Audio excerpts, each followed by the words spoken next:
Thank you everyone for this opportunity. As JJ said, my name is Ben Harvey. I'm the Executive Director of Heritage Services within the Department of Planning, Arts and Heritage, and have had overall responsibility for this bill, which has engendered a range of views. Very pleased to have this opportunity to speak to you today. I'd like to first acknowledge that we are meeting on Whadjuk country of the Noongar Nation and pay my respects to elders past and present. I'd also like to acknowledge and thank Professor Len Collard for his welcome to country this morning. I'm aware I've only got a fairly short time and am anticipating that there may be some questions, particularly on the back of the last question that was just asked of the panel. So I'll try to motor through my presentation to give you the opportunity. So very quickly, in terms of the background, the Minister announced the review back in March 2018 and released a consultation paper. We travelled far and wide in relation to consultation on that, had 41 workshops and more than 550 people attending in the process. The purpose of that was to look at the good, the bad, and what turned out to be primarily the ugly of the current Act, as well as what people thought should be included in the new Act. Last year, the Minister released a discussion paper that picked up on the key themes and ideas that come through from the consultation, as well as our own research and experience, particularly across jurisdictions. Another 50 workshops, more than 70 submissions, and broad support for the key proposals that were contained in that discussion paper, which has then led into the bill which we have drafted and which was recently out for public consultation. We have been doing a huge amount of work on that bill. We have undertaken many consultations. This year, I'd like to acknowledge the work of my team who have spent many thousands of hours in this process. We've had lots of conversations with lots of people, including many people in this room, to get input into what the bill and how the bill should be structured. And we're currently in the process of starting to analyse the more than 160 submissions that came in as part of the submission process. So the key messages that came out of the consultation process that we have undertaken were that clearly there was a need for Aboriginal people to actually have a proper say in how their cultural heritage is managed.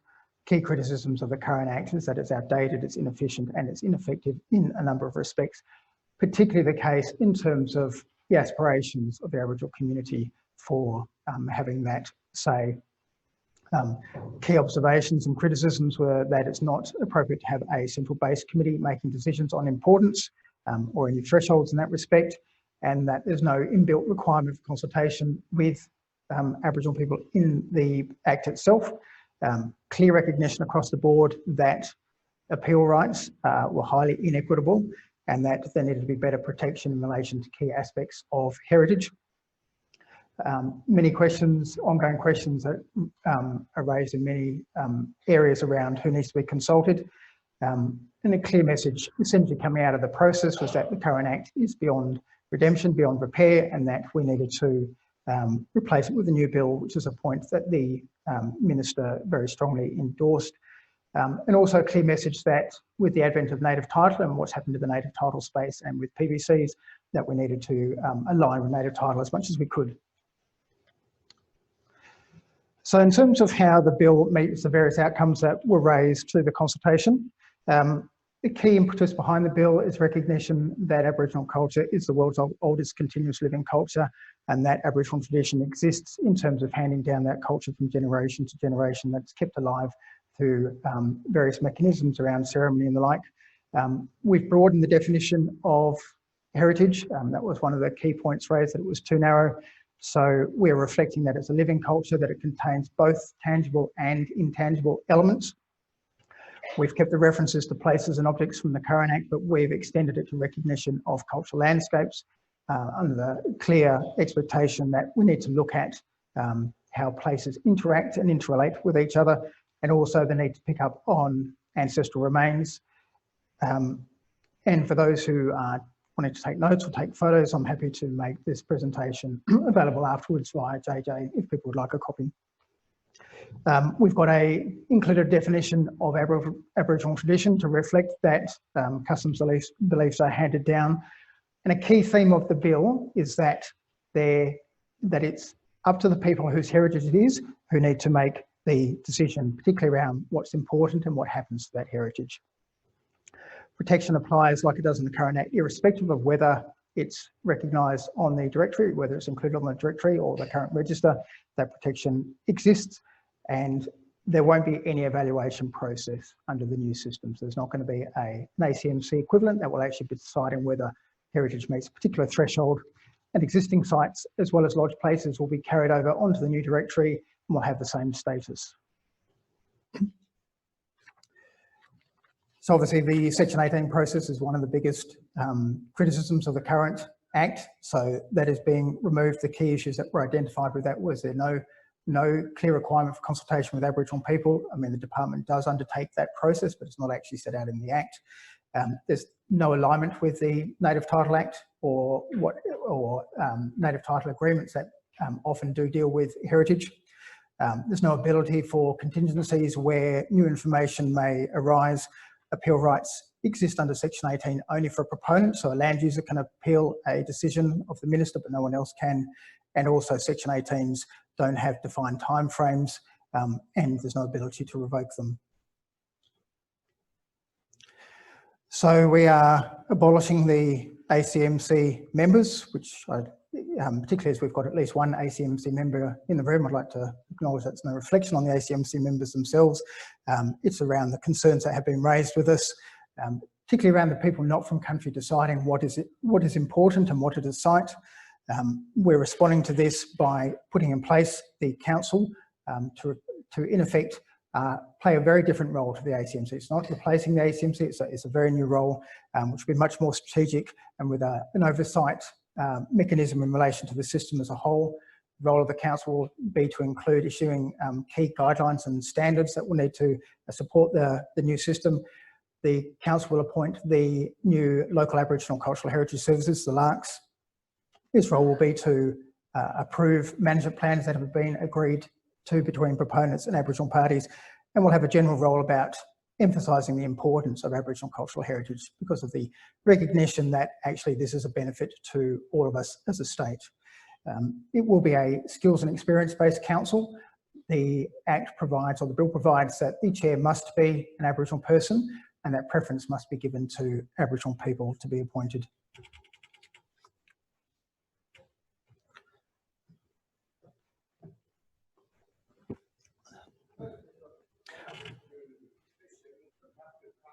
Sorry, I can't hear you.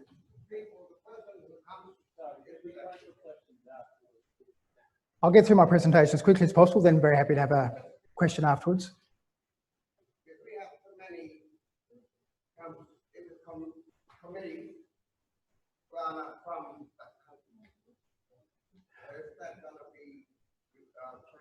So I will get to that point later on. So if we're talking about the Larks, the local Aboriginal Cultural Heritage Services, there will be one per geographic area.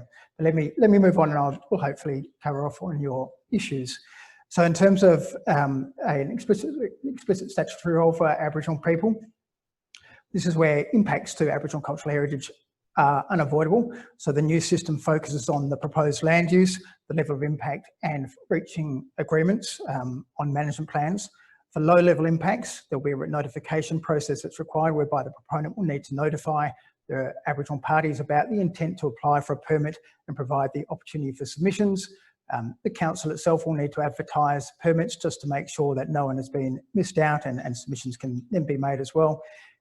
In granting a permit, the council has to consider whether in fact it does fall within the low impact activity category, that relevant Aboriginal people have been notified, and that reasonable steps have been taken to avoid or minimise the risk of harm. Where it's supposed to be medium or high level impacts, and obviously that will be many of the activities that occur outside in regional areas, there will be required consultation in accordance with consultation guidelines that the new council will be issuing, and proponents will also be required to undertake a due diligence assessment in line with a management code that the council will also be required to develop. The key focus of the bill is that proponents need to use their best endeavours to reach agreements with Aboriginal people about their proposed activities to try and address how those impacts should be managed, and there will be timeframes that will be stipulated in relation to that process. So the management plans themselves will need to include an impact statement, so the identification of the sites and how those sites will be impacted. We'll need to set out how the activity will be avoiding or minimising impact to the heritage, as well as, very importantly, contingency arrangements where new information arises, which has been highlighted as a key issue this year. One of the key requirements is that for an agreed management plan that the Aboriginal parties have given informed consent, and that's actually defined in the bill and includes, amongst other things, that all the options have been provided to the Aboriginal parties so they completely understand what it is that they're being asked to agree to. Where people can't agree, the role of the council includes trying to mediate an outcome, so very much, again, trying to focus on getting agreement for a management plan. Where that can't occur, the council also gives to the Aboriginal parties the opportunity to prepare their own or to submit their own management plan as to how they think the activity should be undertaken. And it's only where that has completely failed that the Minister then has a role in terms of authorising a management plan. Unlike the current system where the Minister just issues a very broad Section 18 consent, which has very little detail in it, the Minister will be needing to authorise a specific management plan which will look at a number of things, including whether reasonable steps have in fact been taken to avoid or minimise harm. So just quickly on this slide, it highlights the main differences between the current process and the proposed system. Obviously, under the current system, it's only the recommendation of the ACMC. There's a broad reference to the general interests of the community, but that's not defined. There's no specific requirement for Aboriginal consultation, no requirement for reasons, and no appeal rights.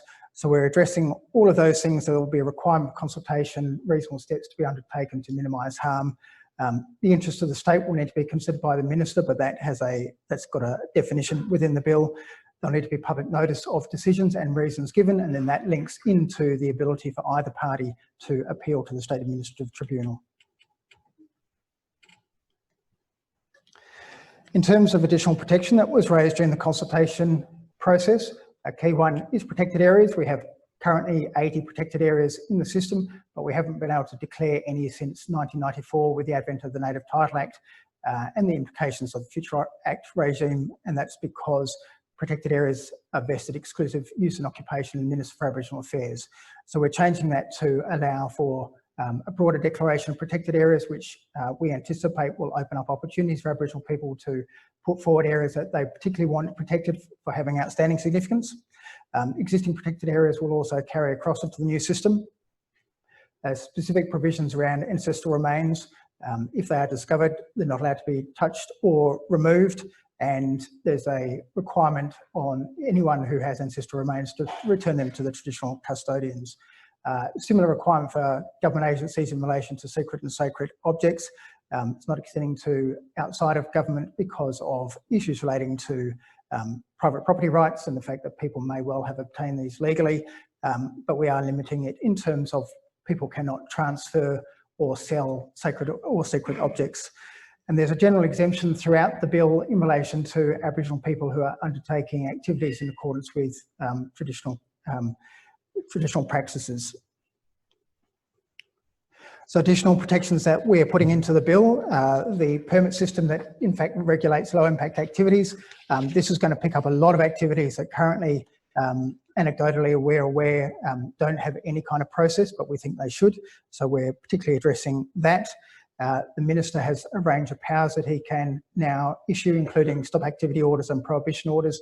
Stop activity order is just that. The Minister can issue it without any form of consultation if there's an imminent risk of harm to Aboriginal cultural heritage, and they last for 60 days. And then the role of the Council is to identify or advise the Minister as to whether or not a prohibition order is required. We obviously have increased the penalties, a lot of media attention in relation to the increased penalties, maximum of $10 million for corporations and 5 years imprisonment for serious harm. And we have the 3 tiers of harm, just regular harm, material harm and significant harm. And importantly, very importantly, in relation to prosecutions, we don't have, I think it's fair to say, a great track record in relation to prosecutions, but a significant encumbrance on that has been the fact we only have a 12-month period within which to bring them, which is quite challenging in a state the size of WA. So we are increasing that to 6 years. Obviously, from an industry perspective, one of the key issues has been wanting to know who it is to consult. The issue isn't around that consultation is required, but it's about who to consult. So we are trying to address that. This is the appointment of the local Aboriginal Cultural Heritage Services that I mentioned earlier. These will be bodies that will be responsible for a particular geographic area, and there's a focus on alignment with the Native Title Act. So PBCs are the first opportunity to become a Larks, and one of the role of the Larks will be to undertake consultation with knowledge holders as well as entering into agreements in relation to management plans. Where the Larks isn't appointed, then the Act specifies that native title parties, knowledge holders and representative bodies all play a role. The department also specifically mentioned as providing assistance in relation to identifying who the relevant Aboriginal parties are to contact, and consultation is required to be undertaken with the guidelines. So while they're called guidelines, the bill actually specifies that consultation must be undertaken in accordance with them. This is a brief overview of the system. As you can see, the role of the Larks is intended to be quite central to the process around the engagement with knowledge holders and with proponents and entering into or agreeing management plans. Their role is to ensure that all knowledge holders do in fact have a say, and also providing information to the council. The Larks will need to demonstrate they've got appropriate consultation processes in place, and we're specifically allowing for the fact that they can charge fees for services in relation to the functions that are set out in the bill.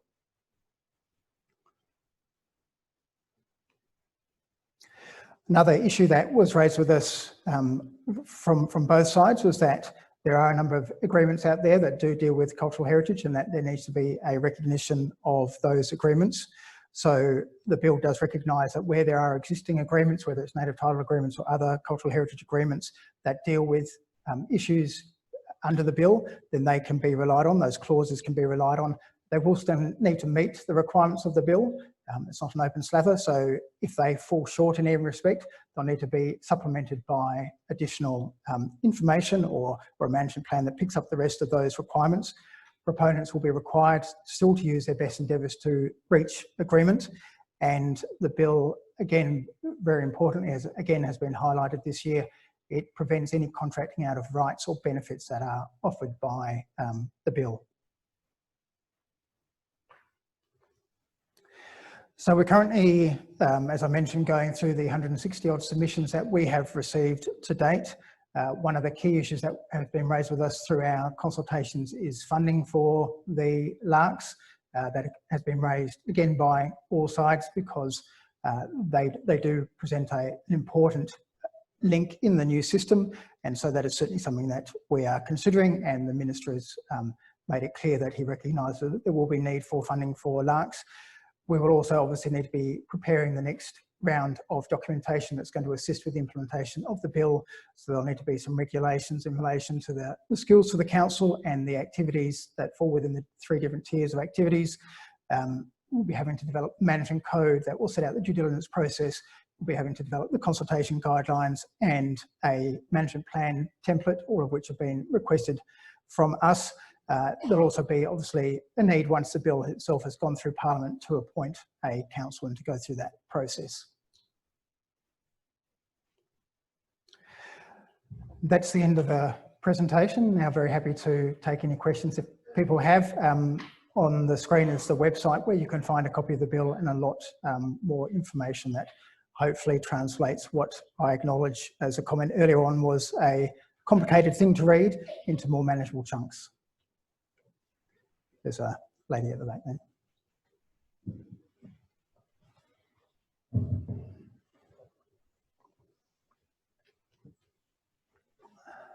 Yeah, hello?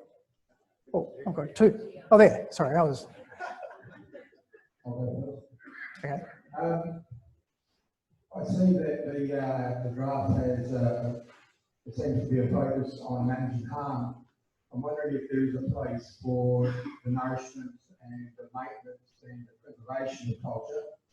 That seems to be seriously lacking, from what I see. And secondly, can you tell us who the people or the company or whatever were responsible for drafting the act and or the main people who were responsible for its form now? So in relation to the first point, the focus is very much on allowing Aboriginal people to identify those sites they think are important and worthy of putting on the directory. So the directory itself will then become the basis for how people then have to deal with any sites on it, be the first point of call for any due diligence process. The intent is that we're aware that in the state in Western Australia that there are going to be activities all over the place, and it's not just mining. I mean, the Minister himself has acknowledged that there are many activities that will impact on cultural heritage, many quite mundane, dealt with by state agencies, particular main roads and local governments. So it's about recognising that we need to put in place a system that allows people to capture those sites that are important to them and ensures there's a process by which there is a conversation around how those sites are managed. Certainly in the consultations we undertook, there was a clear recognition that there was a need for activities to occur, but also that needed to be done in a controlled way with Aboriginal people actually having an input. That there may well be some areas that are of such significance that they should never ever be touched, and that's where we anticipate the ability to appoint protected areas as a way of permanently protecting those. In terms of the drafting of the bill, I'm afraid I'm the first point of reference that you need to talk to about that. So it's me and my team that have had courage with drafting of the bill. So if you've got any complaints, unfortunately, I'm the first person you need to talk to. Thank you, lady. Hello, once again, my name is Karina Abraham, as a big New Yorker. Going through this process personally through the High Court in Chile a few years ago, one thing I noticed, like, you're putting in this new bill, it's just a bunch of words changed around, mate. It's still the same as the old bill, because you're not listening to the community. We don't want native title. We're sick of it. You're giving Commonwealth-funded government bodies, still talking for me as a black fella, when half my mom sitting in a corporation, they never grew up like me. Just because they're black, same colour as me, it comes down to the values and morals. You need to go deeper into the internal way and the internal structures that you're going to set this up. You know, it's failing already. It's failing. This is the same system that you're implementing. I've worked government many years. It's just reinventing the wheel in a different form with using different words. You know, the ACMC committee, yeah, they were how they were terrible at representing us as a people. Government, the minister, always at the end of the day, at the end of the day. You're setting up another system or a committee where you're still going to have black fellas, whether it's 2 from the Kimberleys, 1 from Pilbara, 1 from Kalgoorlie, 2 from down here. That's not proper representation. How are you going to be real deep into changing our cultural heritage when you've still got the bollocks written in black and white and it's all still the same? There's actions spoken out of the words. We found bodies down Kwinana 3 months ago. I've kept in the dark. I've left a message for the archaeological group now, a lot of them are here, to call me 3 weeks ago. Ancient Aboriginal male bones found it down on the corner of Thomas Road, Kwinana Freeway, just down the road. But what government do? Sweep it under the carpet, hide it. What do some of the archaeologists, some of these, you know, heritage professionals do? They side with my mob, who side off country, who side off land. We're still going to have the problems that us black fellas deal with. Not you white fellas, but us black fellas deal with on the ground. As long as we argue amongst each other, government never going to give 2 hoots. Unless you're going to make real change to the Cultural Heritage Act, we acknowledge land rights, get rid of native title.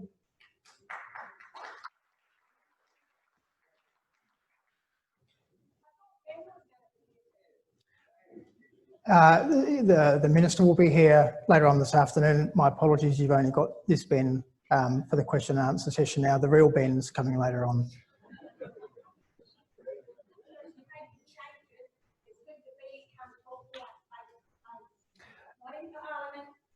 Not at big gatherings like this. We found out that part of every month.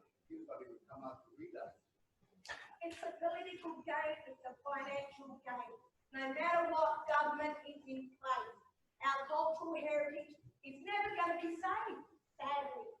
You know, what is actually being put in place? I think best if I just accept and acknowledge that as your comment and perspective on the bill, and I respect that. The only thing I would like to address is that in relation to the ACMC, members of the ACMC are very diligent about their roles and do struggle with some of their decision-making responsibilities, particularly about sites on other people's countries. So I do want to acknowledge that. Representation, are you going to have at least 20 people from Kimberley, 20 from Pilbara, people from down here? Representation is the key. So in terms of representation, that's the focus of the new local Aboriginal Cultural Heritage Services. That's intended to be at that local level to allow people whose country it is to have conversations with people proponents who want to impact that country, to have those conversations at that local level. We're not trying to put in place a regional representation system for the reasons you've mentioned. That will never work, which is why the focus is very much on local groups having local conversations about local activities. Is there any way you can detour away from native title?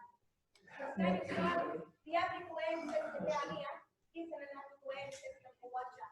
You know? I might need to let other people have the question. Other question here?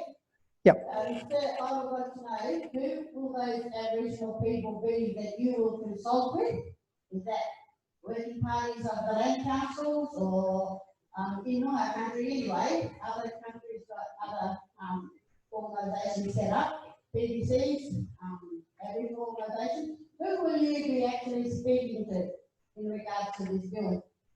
So we had an extensive consultation period where we did talk to quite a number of PBCs, and we also spoke to representative bodies, and we also undertook 17 workshops across the state where we invited and notified as many people as we possibly could and asked the word be spread to invite people to our public information workshops to give people the opportunity to participate in the bill and to ask questions. So, okay. As I believe that PBCs do not recognise all Aboriginal people, and again, yeah, well, that's what anyway. The PBCs are all working parties in our country are not always represented widely. We may have family groups there, but those family groups, it's like a little hub, they keep it in-house. So, you know, I'm really curious how far you're actually going to go out there and identify with people with knowledge of country to be able to speak for that country on Aboriginal cultural heritage. sure. Any questions over here? Hello, my name is Rosie. My question will be, ACMC didn't work, so you're going to form another body, middleman for the minister. So why are you forming another body? That's what, and how are you going to pick these people? I'm only talking on behalf of the Pilbara. Pilbara is a country that makes millions of dollars, and our sites have been damaged. And we don't want anybody else to sit on these committees and make a decision for us down the Pilbara. Because ACMC didn't have some input in I don't know if they had representative from the Pilbara, but they didn't actually come to the grassroots people. That's where the problem is. It's going to sit with BBC as well, like the lady said. BBC was formed by the government. BBC is only a watchdog, even though Orange is a watchdog, watching us every cent money goes. So how are you going to pick this new group? I'll be interested in that. So in relation to the local groups, the local Aboriginal Cultural Heritage Services, that will be the local bodies that will be responsible for having the conversations with proponents around activities. There has been a policy decision which the Minister has endorsed publicly that because of the native title process and the Native Title Act that has been put in place, recognising the very difficult, complicated, time-consuming process that results that people have to go through to get native title, that there's a conscious decision that we should align as much as possible with the native title. So the bill provides for the fact that PBCs will get the first opportunity to take on the role of a Larks. There's no obligation to do so. It's an opt-in mechanism. Where they choose not to do so, other bodies can, but any other body that chooses to do so will need to have the support of the PBC, because it is about recognising that native title has been recognised and in many, many cases has been determined.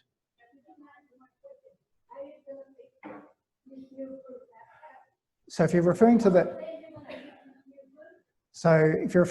referring to the council, the council's role will be very different to the ACMC and very different to the Larks, the local bodies. The role of the council primarily is to check that the system is working properly.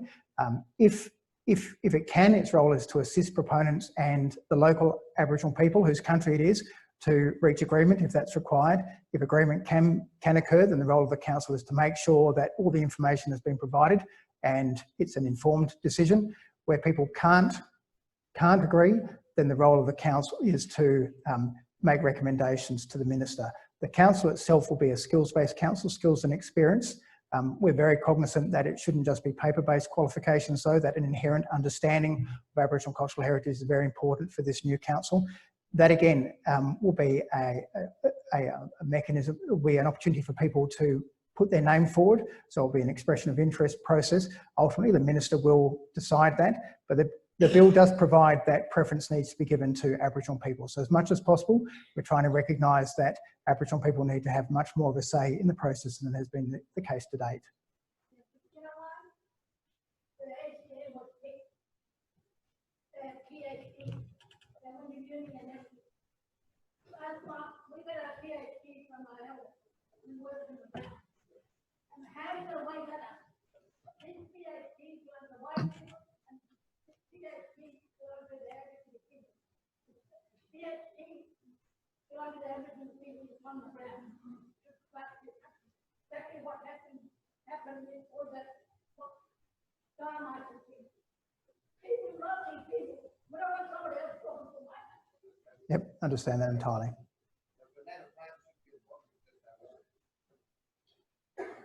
Another question here. Where's the next one? Hi. Well, thank you. You know where I come from, but I'd like to tell everybody today that I'm born in Perth. This is my birthday. And it's the birthplace of my great-great-grandmother who was born with 2 rivers in it. So I'm lucky as well as you. But one of the things that I struggle with, and first of all, I'd like to welcome all our brothers and sisters that come from all other countries in the state and all our friends in heritage, the archaeologists and the rest, colonists and that, you know. We've made some good friends over the years, and I'd like to congratulate JJ for putting this on and inviting us to be here today. But my question is, which I forgot when you were giving me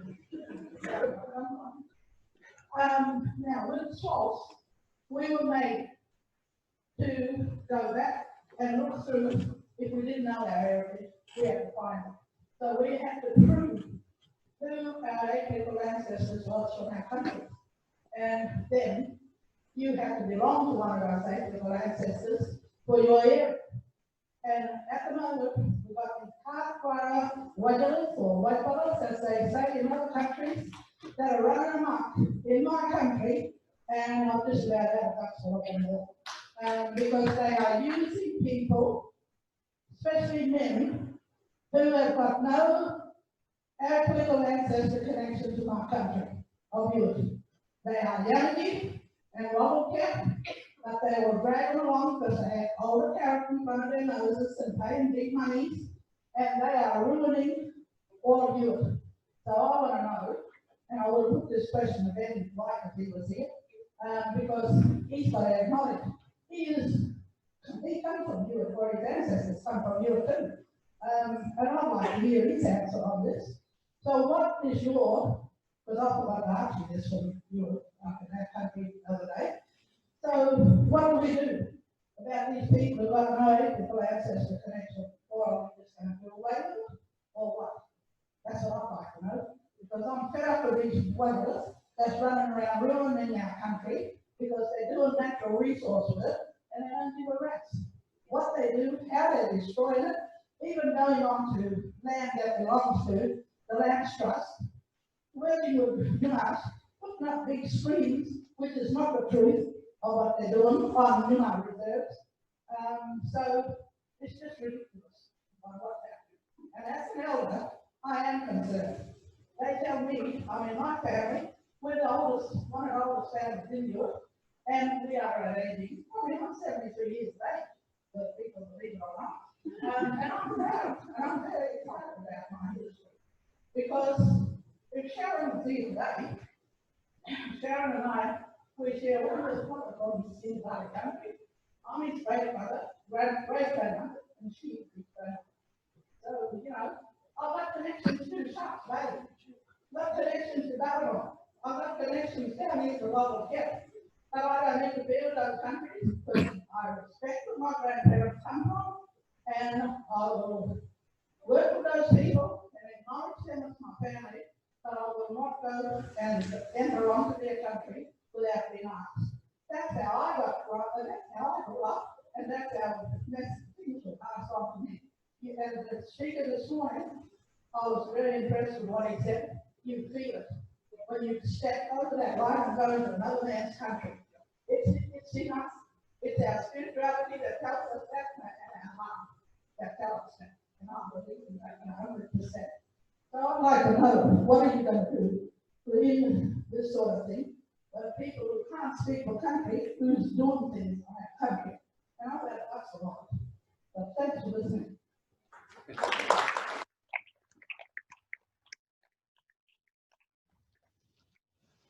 Thank you for the question. And yes, we did have an interesting conversation up in your country a few weeks ago, which was very interesting. And I must admit, I thought you were much closer in age to me than what you've just indicated. So I hope I'm doing as well as you are at your age. Yes, take that point entirely. And that point has been made to us on many occasions.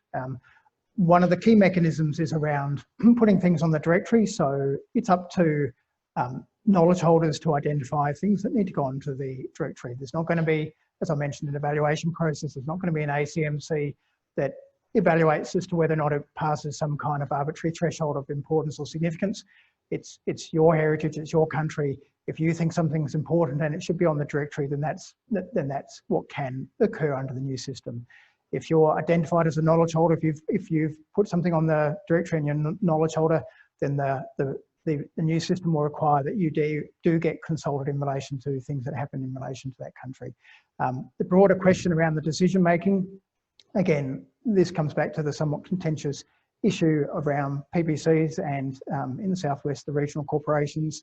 The opportunity will be there for PBCs and the regional corporations to become Larks, but it'll be essentially those organisations that people who represent that country who should be making the decisions. So entirely agree with you in principle. Okay.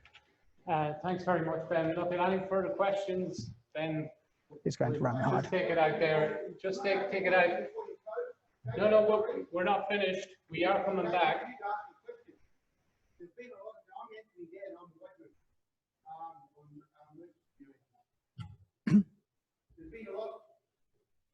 There's still a lot of confusion about how the decision is going to be made on country about people's sacred site. I've heard it from here, I've heard it from there, I've heard it from there. You really haven't addressed it. You really need to give us your understanding or your views on how those decisions are going to be made. You talk about a structure which it appears that people don't grasp. So we really need to know what the bill is going to give us to allow me, to allow these people, those people over there, and those people over there, to be able to make decisions about our significant sites in our country and not a third party or a fourth party making those decisions for us. You haven't answered that question and it came out quite clearly, and it's quite disappointing that Ben's not here, Ben 1, not Ben 2. But you really haven't addressed it, and you haven't convinced the people in this room how that's going to happen. Sure.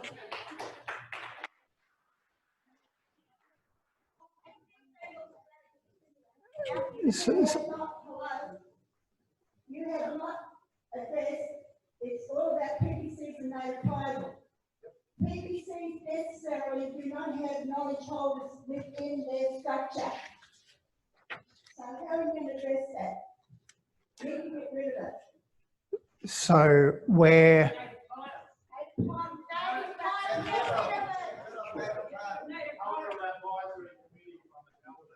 I think even B1 is going to struggle with the question about getting rid of native title.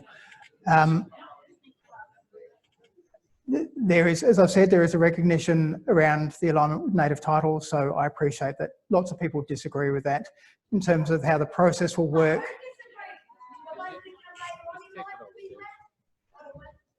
Look, I've been bumped. afternoon tea is out there now. We got to come back in here. We got 3 more talks. We have to give our respects to that. That's the schedule. So at 3:15, we got 3 more talks.